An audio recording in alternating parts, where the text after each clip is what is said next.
Hey everyone, আসসালামু আলাইকুম। Welcome back to easy recipe by Jini. আশা করি সবাই ভালো আছেন। একদিন পর পর নতুন নতুন রান্না পেতে আমার চ্যানেলটি এক্ষুনি সাবস্ক্রাইব করুন। আমার চ্যানেলটি সাবস্ক্রাইব করতে নিচে লেখা লাল কালারের সাবস্ক্রাইব বাটনটি প্রেস করুন। লাইক, কমেন্ট, শেয়ার করে পাশে থাকুন। আজকের এপিসোডে আমি আপনাদেরকে দেখাবো কি করে ইজিভাবে এগ মেয়োনিজ বানানো যায়। এগ মেয়োনিজ বানানো অনেক ইজি, আমি আপনাদের আজকে সেটি দেখাবো। তো চলুন আমরা রেসিপিতে চলে যাই।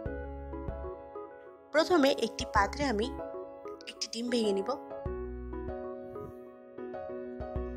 এর মধ্যে আমি 1/4 চা চামচ চিনি এবং 1/4 চা চামচ লবণ একসাথে মিক্সড করে রেখেছিলাম সেটা দিয়ে দিলাম। 1/4 চা চামচ গোলমরিচের গুঁড়া দিয়ে দিলাম। 1 টেবিল চামচ লেবুর রস আর 1/4 চা চামচ হোয়াইট ভিনেগার রেখেছিলাম সেটা দিয়ে দিলাম। এবারে একটি বিটারের সাহায্যে আমি এটি বিট করব। সাধারণত সবাই ব্লেন্ডারে এটি করে থাকে, বাট আমি আমার সুবিধার্থে আমি একটি ইলেকট্রিক এগ বিটারে করছি। আপনারা চাইলে কিন্তু হ্যান্ড হুইস্ক বা কাঁটা চামচ দিয়েও মেয়োনিজ তৈরি করতে পারেন।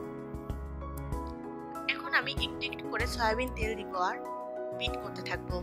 আমি সয়াবিন তেল নিয়েছি হাফ কাপ, মেজারমেন্ট কাপের হাফ কাপ পরিমাণে আমি সয়াবিন তেল নিয়েছি। একবারে সয়াবিন তেল দেওয়া যাবে না, তাহলে তেল আর মিশ্রণটি আলাদা হয়ে যাবে। একটু একটু করে সয়াবিন তেল দিব আর একটু একটু করে বিট করতে থাকবো। আপনারা চাইলে কিন্তু এটি ব্লেন্ডারে করতে পারেন, সবাই তাই করে। আমি আমার সুবিধার্থে কিন্তু এখানে করছি।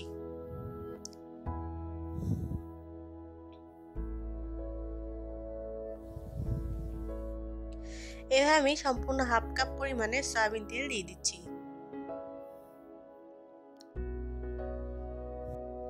এভাবে আমি অনেকক্ষণ বিট করতে থাকবো।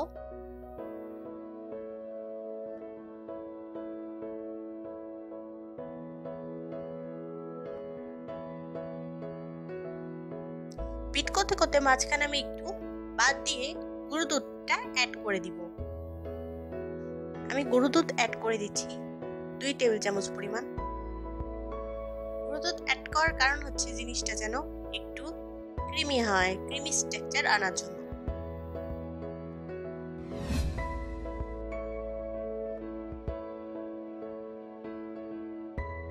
দুই টেবিল চামচ গুঁড়ো দুধ দেওয়ার পর ক্রিমি যদি না হয় তারপরে আপনারা আরো দিতে পারেন।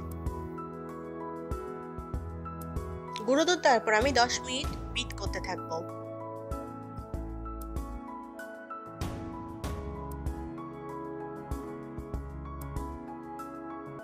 দেখুন যথেষ্ট ক্রিমি হয়েছে। এটি ঠান্ডা হলে কিন্তু আরো একটু ক্রিমি হয়ে যাবে। এটি যখন ঠান্ডা হয়ে যাবে আপনারা ফ্রিজে রেখে দিবেন, তখন আরেকটু ক্রিম টাইপের হয়ে যাবে এবং আরেকটু শক্ত টাইপের হবে, যতটুকু আমরা চাই। হয়ে গেল আমার মেয়োনিজ। খুব ইজি একটি রেসিপি, এইভাবেই তৈরি করতে হয়। আপনারা যদি আমার স্টাইলে তৈরি করেন তাহলে ডিমের কাঁচা গন্ধটা থাকবে না। অনেক টেস্টি, এটি দিয়ে অনেক কিছু তৈরি করা যায়। আপনারা চাইলে বাসায় মেয়োনিজ তৈরি করে স্যান্ডউইচ, কোলস্লো সালাদ থেকে শুরু করে অনেক কিছুই তৈরি করে খেতে পারেন। আশা করি আমার রেসিপিটি আপনাদের ভালো লেগেছে।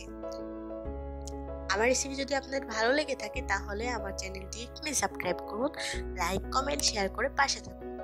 সহজ রান্না নিয়ে ফিরে আসবো। সবাই আমার পাশে থাকুন, আমার জন্য দোয়া করবেন আর বেশি বেশি করে আমার রান্নাটি আপনার বন্ধুদের মাঝে শেয়ার করবেন।